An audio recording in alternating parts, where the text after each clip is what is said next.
자, 안녕하십니까? 아, 정말 폭풍 같은 주말을 보내고 왔는데요. 큰 이제 지금 정세 아, 변화가 있는데요. 먼저 그 코스피 좀 이런 일이 벌어지지 않기를 바랬는데 추가 하락을 개파락을 해버리네요. 자, 코스피가 개파락 출발해서 약간 과하락이다 싶어서 약간 리바운딩 하는데 계속 흘러내려 버리네요. 그리고 코스닥, 예, 코스닥도 코스닥은 4.29% 빠지는데요. 좀 많이 빠지네요. 안타깝습니다. 뭐 역사나 뭐 주가나 만약이라는 거는 좀 그런데 만약에 저는 뭐 이제 어느 당을 뭐 지지하거나 그러진 않는데요. 어, 국민의힘이 탄핵에 찬성을 했다면, 그래서 탄핵안이 통과가 됐다면 오늘같이 이런 폭락은 좀 피해갈 수 있지 않았을까? 오늘 약간 양봉 반등을 하고 있지 않았을까라는 안타까움이 좀 있네요. 네. 그러니까 시장 이 투자자들은 또 정보에 밝거든요. 그리고 앞으로 이제 미래 예상이 뭐냐면 지금 다음번 그 탄핵 투표가 정확히는 모르겠는데 12일인가? 예, 오늘 이제 9일이고 10일, 11일, 월, 화, 수, 목, 예, 뭐 좀 늦으면 뭐 13일, 뭐 금요일 이쯤에 할 것 같은데요. 그 아직 좀 시간이 좀 있잖아요, 이렇게. 예, 그래서 이 불확실성이 지금 수요일, 목요일, 뭐 늦게는 금요일까지 이어질 수 있기 때문에 그 사이에 아 이거 어떻게 뭐 하락을 막을 길이 없어요. 예, 그러니까 주가 자체가 많이 떨어져서 그 이렇게 자연적으로 이제 그 가격 자체가 싸지는 방법밖에는 막을 방법이 좀 그렇게 떠오르지가 않습니다. 예.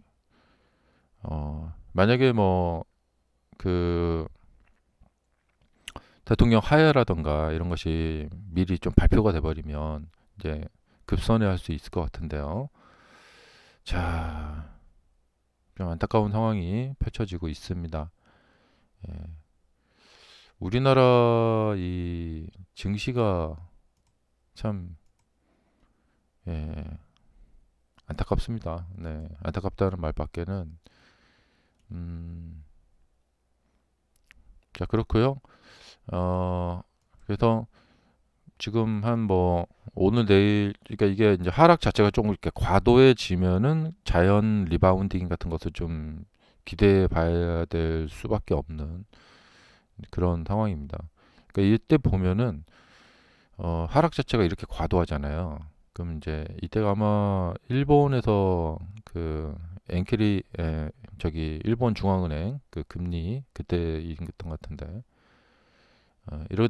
이것처럼 차라리 하루에 딱 빠져버리게 되면 근데 그때 갑자기 이제 그 뭐 하지 않겠다 금리 인상하지 않겠다 음 아니 그 금리 인하 하지 않겠다 아니 인상 예 그런 것처럼 이제 극적인 변화가 생겼었는데 지금은 이거 잘못하면은 그냥 이렇게 흘러내릴 것 같습니다. 예, 이렇게 따복따복 하루에 2, 3%씩 계속 흘러내릴 것 같다는 생각이 듭니다. 그리고 지금 환율이 오늘 또 환율이 1,435원까지 또 급등을 해버렸습니다. 네. 이렇게 되면은 1,500원, 그러니까 일단은 1,450원은 일단은 돌파된다고 봐야 될 것 같고요. 예. 그래서 뭐 어떤 이제 이 정세 변화가 있지 않는 한 이 상태로 그냥 계속 이제 흘러가 버린다. 그러면은 1,450원은 일단 돌파된다고 봐야 되겠고 1,500원도 만만치 않다 이런 생각이 듭니다. 자, 그래서 고요 아이언 막 15% 급락하고요. 뉴스 보면은 정치적 불확성 지속에 금융주가 동반 약세를 보이고 있다. 이게 이제 국내에서 우리가 느끼는 거랑 외국인 투자자들이 느끼는 거는 좀 많이 다를 수가 있습니다. 그러면 이제 또 이제 부안해동한다고 하잖아요. 이제 군중 심리가 있다고 하잖아요. 그렇기 때문에 이제 국내 투자자들도 이제 좀 이게 좀 어렵죠. 예. 어쨌든 많이 빠지게 되면은 이제 저가 매수를 노린 저가 매수세들이 이제 조금 지금 노려보고 있을 거예요. 그래서 이제 탄핵 때문에 각종 테마주들, 뭐 방송, 그다음에 이제 방송 많이 보니까요. 그다음에 이제 다음 대통령 누구냐? 예. 그래서 이제 정치 테마주들 이재명 올라가고 한동훈 내리고 안철수 올라가고 이렇게 각종 이제 정치 테마주들이 움직이는데 이 동신건설도 이재명 테마주 그다음에 이제 안철수 테마주도 이렇게 움직이고 안랩 근데 뭐 우리가 이제 그 대통령 선거가 있을 때마다 그 대통령 그 테마주가 있는데 이것은 뭐냐면 그 어쨌든 뭐 하야든 탄핵이든 뭐가 되긴 되겠죠. 이대로 대통령이 끝까지 임기를 가기는 어려울 것 같고 그러면 뭐 그 다음 대선이 이제 좀 빠르냐, 그러니까 몇 달 차이일 것 같아요. 뭐 한두 달 차이일 것 같고 어쨌든 이제 25년에 대선이 열린다는 얘기죠. 예. 그러면 항상 대선이 열리게 되면은 이 대선 테마주는 항상 크게 움직입니다. 음. 그래서 지금 요만큼 움직였는데 이걸로 끝나진 않을 것 같아요. 예. 이제 여기 이제 갭이 나왔는데, 근데 우선 이 차트를 기술적 분석으로 본다면은 어떤 것을 좀 눈여겨볼 필요가 있냐면 이게 봉이 이렇게 만들어지잖아요. 그러니까 갭상승과 봉 이렇게 나눠지는데 어떤 일이 발생됐을 때 바로 이렇게 갭상승이 나오는 경우가 있습니다. 이렇게 갭이 나오고 여기 조금 이제 거래가 되죠. 거래량이 꽤 있고 그다음에 이제 그 지난 금요일부터는 이 장중 내내 거래가 됩니다. 이렇게 오늘 같은 경우에는 이렇게 좀 빠졌다가 이렇게 거래가 되고 있죠. 예. 그러니까 어 이게 이제 그 사람들의 반응인데 아예 그냥 재료 자체가 압도적일 때는 이렇게 아예 그냥 뭐 매도하는 사람 자체가 없기 때문에 근데 지금 여기서는 이제 막 매수도 하고 매도도 하고 이익 실현도 하고 막 이러고 있습니다. 근데 이게 이제 공교롭게도 예, 요 일이 발생되기 전에 예, 계엄 선포가 되기 전에 이 사전에 주가의 움직임이 좀 있었다는 거예요. 네, 사전에 주가 움직임이 아주 활발하게 있었다. 예, 무슨 눈치를 챘던 것인가. 네, 어, 그리고 이제 우리 테슬라 같은 경우도 보면은 이게 비슷한데요. 트럼프 대통령이 당선이 확정되고 나서 이렇게 주가가 떠버렸죠. 그러니까 미국 주식 볼 때 이런 것이 이제 한국 주식에서 나타나는 갭입니다. 갭. 그러니까 갭 상한가. 갭 상한가. 음. 그 다음에 이제 그 갭 상한가 위에서 주가가 이렇게 움직여 버리죠. 이 갭 쪽으로 한치도 내려오지도 못해요. 예. 이것이 바로 이제 뭐냐면 초강세 테마입니다. 초강세 테마. 예. 갭 만들어 놓고 그 다음부터 이제 쭉 거래가 되는 거거든요. 예. 이것이 이제 뭐 이렇게 이제 갭이 나올 때 하고 그 위쪽에도 거래가 될 때가 있거든요. 예. 그러니까 이것이 이제 여기도 보면 갭이 있고요. 근데 주가가 통상 보면은 나중에 결국에는 이 갭을 매꾸러 내려옵니다. 예. 그러니까 이런 데도 갭이 있죠. 예. 위에서 막 강세를 엄청나게 보일 때가 있습니다. 근데 결국에는 거기 매꾸러 내려온다. 그러니까 이렇게 갭이 있고 여기도 갭이 있고요. 음. 그리고 이제 하락갭도 마찬가지입니다. 예. 하락갭도 하락을 뚝 하지만 나중에 결국 이제 매꾸러 또 올라가거든요. 음. 그래서 여기는 뭐냐면 한참 거래가 되고 있다라는 거예요. 예. 그러니까 의아한 면이 있죠. 아니 이 회사의 미래가 굉장히 지금 호재가 터져가고 창창한데 파는 사람들은 또 뭐야? 이렇게 되는 거죠. 네. 근데 파는 사람들 나름대로의 또 논리가 있어요. 예. 그러니까 그런 거 있잖아요. 슈퍼마이크로가 상장 폐지 심사를 받았어요. 여기 이제 이 갭이 있잖아요. 이 하락갭을 보이고 나서 그 밑으로 쭉 빠져버리죠. 근데 결국에 이 하락갭은 메꿔지게 되어 있다. 그래서 이때 보면 막 이제 뭐 상장 폐지 되네 마네 막 하는데 이걸 가서 사는 사람들이 있습니다. 이건 또 뭐야? 이렇게 되는 겁니다. 네. 이때는 뭐 정말 슈퍼마이크로는 AI의 황태자, 엔비디아의 황태자 이런 얘기가 나왔었지만 예, 또 이런 상황에도 또 파는 사람도 팔아요. 음. 자, 그래서 지금 이제 테슬라의 사례에서도 보셨겠지만 어, 이런 테마주들은 이제 상황 변화에 따라서 이제 급변동을 합니다. 급변동을 하고 어, 그런데 이제 일종의 이제 뭐 그 일종의 도박이에요. 예. 그리고 이제 이것은 이제 앞으로 시간 타임 테이블을 좀 생각을 해봐야 돼요. 그리고 재료라는 것은 이제 재료가 이제 확정이 돼 버렸다. 그러면 이제 소멸하게 되거든요. 힘을 잃어버리게 되거든요. 그래서 이번 주에 그 탄핵안이 통과될 때까지의 어떤 이 언론 사람들의 어떤 심경 변화. 예. 아, 이번 두 번째 탄핵 투표에서는 이거는 뭐 보나마나 통과되겠다. 이렇게 되면은 가면 갈수록 조금 이제 힘을 잃어가게 되고 그리고 이제 항상 그 다음을 생각하게 되죠. 근데 조금 지금 확실한 것은 지금 정말 이 탄핵 정국의 아주 초반이다. 그래서 아직 시간이 좀 남아 있다. 이 주가가 움직일 수, 그러니까 이 재료가 이렇게 저렇게 움직일 수 있는 시간이 남아 있다. 예. 그래서 이 갭을 보인 다음에 요 위쪽 어딘가에서 뭐 이렇게 막 왔다 갔다 이렇게 막 움직일 수 있는 추가적인 좀 여유가 좀 있다. 예. 하지만 이제 좀 매매하기가 조금 애매할 수가 있어요. 폭이 더 클 수도 있고 작을 수도 있고.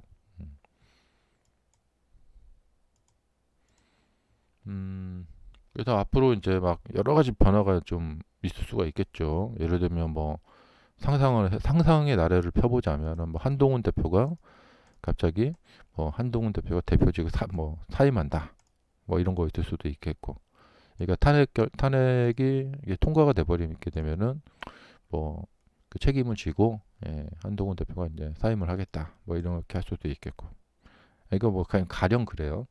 근데 지금 상황은 뭐냐면 아주 여러 가지가 이렇게 크게 변동이 있을 수가 있겠고 또 조국 대표와 이 이재명 대표의 그 법원 선고 이게 며칠 안 남았다고 그래요. 그래서 그런 거에 따라서 이 각각 또 뭐 잠룡이라고 하죠. 이 잠룡들의 테마주들. 예. 이 동신건설은 지금 뉴스 보니까 예, 이재명 대표의 그 테마주인 것 같아요. 예. 이게 이재명 테마주라고 나오는 것 같던데 이렇게 이재명 테마주 일제히 강세 뭐 이렇게. 그럼 이런 뉴스 보고 사람들이 또 더 산단 말이죠. 음. 그래서 이제 항상 주식 매매는요. 그때그때 어떤 이거 기회 같다. 뭐 그런 것도 있겠지만 그런 어떤 센스도 있겠지만 어 내가 그동안 많이 해본 매매를 하는 게 좋아요. 예, 이거 이 수익률 내가 이거 아까운데 막 이런 생각을 할 수도 있겠지만 이것을 과거부터 많이 이런 매매들을 해보신 분들은 해도 되죠. 예. 자신의 그 어떤 그 주 무기잖아요. 근데 이런 거 생판 안 해보다가 이번에 이거 기회 같은데 하면서 이렇게 가서 해보려고 하면은 잠시 잘 될 수도 있겠지만 나중에 또 그 돈을 또 다 또 토해내게 돼요. 음, 그래서 예, 원칙대로 하는 게 좋다. 예, 그래서 이 주식 시장에는 거의 매달 예, 진짜 매달 11월에는 미국 대선이 있었고 12월에는 우리나라에 지금 이 계엄 사태가 있고 또 1월에는 또 무슨 일이 있을지 모르고 2월에 그러니까 마음을 급하게 먹을 게 없어요. 예, 오직 필요한 것은 공부입니다. 준비. 공부하고 준비하면요. 언제든지 돈을 벌 수 있는 곳이기 때문에 예, 조급하게 생각하지 마시고 예. 그래서 이번도 보면은 유심히 보시면서 모의 투자 같은 걸 하시던가 이렇게 아니면 뭐 한 10만 원, 20만 원 이렇게 소액으로 매매를 해보시던가 해서 그 경험을 쌓아야 돼요. 예, 그래서 공부의 기회로 삼아 보시기 바랍니다. 자, 그래서 참 안타까운 상황이 펼쳐지고 있네요. 그래도 뭐 저의 예상은 아직 시간이 이 탄핵이 결과가 이렇게 통과되기 전까지는 아직 시간이 있고 그 사이에 대통령이 미리 하야 발표를 한다던가 뭐 이런 변동도 있을 수가 있겠고 어쨌든 하야 발표는 조금 어려울 것 같고 어, 이 탄핵 투표까지 시간이 있기 때문에 이번 주중 내내 좀 추가적인 하락에 대비를 해야 될 것 같다. 예. 그리고 환율은 조금 더 이제 주가 하락과 같이 맞물려서 탄핵은 이 환율은 다시 또 조금 더 오를 것 같고요. 자, 아시아 시장에서 빠진 돈이 글쎄요, 뭐 미국으로 갈지도 모르겠죠. 예, 우리나라에서 빠진 돈들이 테슬라 쪽으로 갈 수도 있겠고 그럴지도 모르고요. 예, 음, 그리고 오늘 테슬라는 지금 엔비디아가 약간 좀 미리 좀 꺾인 면이 있어요. 그래서 이게 아마 엔비디아가 어떻게 될지 좀 봐야 될 것 같은데, 엔비디아의 주봉을 보거나 이제 월봉을 보게 되면은, 어, 글쎄요, 저는 여기서 이게 얼마나 뻗을 수 있을지가 좀 의문이에요. 예, 그렇게 많이 뻗지는 못할 것 같고, 여기서 좀 이렇게 뭐 하락을 한다던가 아니면 약간 뭐 이렇게 좀 횡보식으로 가지 않을까 생각이 됩니다. 음, 근데 그 와중에 테슬라가 이제 어떻게 될지 봐야 될 것 같은데, 어, 이게 지금 우리나라 그 장중 그 주간 거래 상황인데, 자, 테슬라 지금 이 거래상을 보면은요, 상승하면서 거래가 그렇게 많이 붙지를 못했어요. 이것은 이제 뭐냐면 힘이 남아 있다는 거죠. 예. 그러니까 한 번에 많이 상승해서 과도한 거래량을 보이면 그 다음에 주가는 좀 쉬어가는 면이 있거든요. 근데 여기는 상승을 하면서 거래량이 적지도 않고 많지도 않습니다. 예. 이건 뭐냐면 그렇게 상승을 하는 데 있어서 그렇게 힘이 많이 이렇게 소진이 되고 있지 않다는 거예요. 음. 그래서 뭐 미래가 좀 밝습니다. 예. 그래서 큰 힘 들이지 않고 가고 있다. 예. 그러나 이렇게 가는 데는 한계가 있어요. 결국에는 올라가서 거래량이 터지던가 아니면 못 올라가던가. 예. 보통 돌파되는 시점에서는 호재가 터지면서 호재가 동반이 되면서 거래량이 늘어나면서 폭발적인 상승을 보인 후에 좀 쉬어가는 모습, 이런 것이 이제 일반적인 모습인데, 여기는 지금 올라가는데 거래량이 없다는 것은 파는 사람이 없다는 거예요. 음. 하지만 조금만 더 올라가게 되면은 이제 이익이 많이 나기 때문에 아마 파는 사람들이 나올 것 같고, 아마 오늘 저녁에 이 지금 보면은 후반장과 애프터장까지 해서 올라갔기 때문에 더 올라가게 되면은 오늘 저녁에 그 좀 수익 실현 매물들이 좀 나오지 않을까 생각이 듭니다. 상승폭이 꽤 크기 때문에 그렇죠. 그리고 이제 조금만 더 올라가면 400을 돌파하는데, 네. 이 400 돌파하면은 또 아니다. 축하의 노래는 사상 최고가 414. 뭐 지금 모습에서는 뭐 414 돌파도 지금 거의 뭐 코앞에 와 있기 때문에 어 뭐 그렇게 뭐 먼 꿈은 아니죠. 그래도 호재 같은 것만 조금만 더 받쳐주고 시장 상황만 그렇게 좀 나쁘지 않으면은 뭐 충분히 갈 수 있을 것 같다 생각이 들고요. 지금 나스닥 상황을 보면은 나스닥 상황을 보면은 그러니까 일단 오늘부터 해서 조금 하락세가 나오긴 나올 것 같아요. 음. 그러니까 하락을 못 하더라도 그러니까 요때처럼 한 며칠 여기서 이렇게 옆으로 횡보라도 좀 나오지 않을까. 예. 여기서 막 완전히 피치를 올려가지고 급등세로 간다고 보기엔 좀 어려울 것 같아요. 예. 요 이제 이평선이 이렇게 벌어져 있죠. 그래서 지수 자체는 좀 이렇게 안으로 하락세가 나타날 것 같다. 예. 그런 생각이 드네요. 자, 감사합니다. 마치겠습니다.